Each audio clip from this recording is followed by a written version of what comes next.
मित्रांनो, नमस्कार. शब्दांच्या 8 जाती, त्यापैकी नाम हे तुम्हाला माहिती आहे. नाम म्हणजे काय?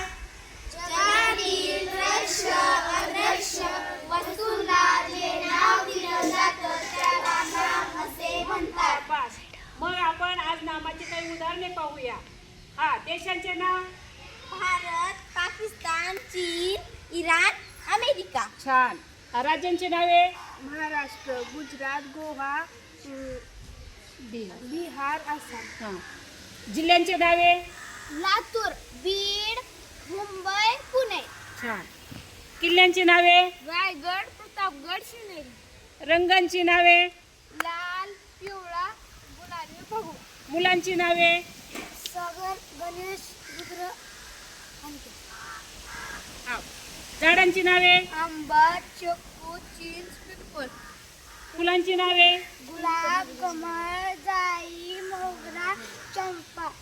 छान. समजलं का तुम्हाला? नाम म्हणजे काय?